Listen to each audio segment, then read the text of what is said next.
তো আজকের ভিডিওটা কোনো খাওয়া-দাওয়ার ভিডিও নয়। আমি একটা iPad নিয়েছিলাম, তো তারই আনবক্সিং ভিডিও তোমাদের সাথে এটা শেয়ার করছি। অনেকদিন ধরেই নেওয়ার ইচ্ছা ছিল একটা iPad, তো ভাবলাম নিয়েই নিই। এটা হচ্ছে 2025 A16 iPad,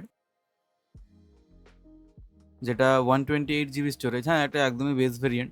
তবে আমার কাজের জন্য এটা একদমই পারফেক্ট। আমার মেইনলি ভিডিও দেখা বা একটু ডিজিটাল আর্ট শেখা আর টুকটাক ভিডিও এডিটিং এইসব করার জন্যই আমি মেইনলি এটা নিয়েছিলাম। তার পারপাসটা এটা ভালোভাবেই আশা করি ফিল আপ করবে। তো আমার ইচ্ছা ছিল আমি ব্লু কালারটা নেবো, কিন্তু ব্লু কালারটা আমি পাইনি।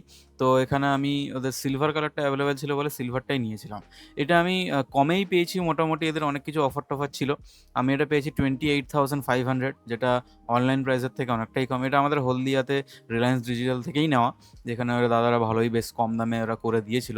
বাইরে তোমরা এত কমে মনে হয় না পাবে বলে। আইপ্যাডটা দেখতে বেশ সুন্দর আর বেশ ভালো। আমি কিছুদিন ধরে ইউজও করছি। একদমই কোনো প্রবলেম নেই। খুবই ভালো সুন্দরভাবে কাজ করছে। যদি তোমরাও নিতে চাও, এটা স্টুডেন্টদের জন্য তো অবশ্যই খুবই ভালো। তো তোমরা এটা নিতে পারো। তো এটাই ছিল আজকের ভিডিও। যদি তোমার এরকম টাইপের ভিডিও ভালো লাগে তাহলে লাইক, শেয়ার এন্ড সাবস্ক্রাইব অবশ্যই করবে। এটাই ছিল তোমাদের সাথে শেয়ার করা আমার আইপ্যাডের একটা ছোট্ট আনবক্সিং ভিডিও। ততক্ষণের জন্য চলো, বাই।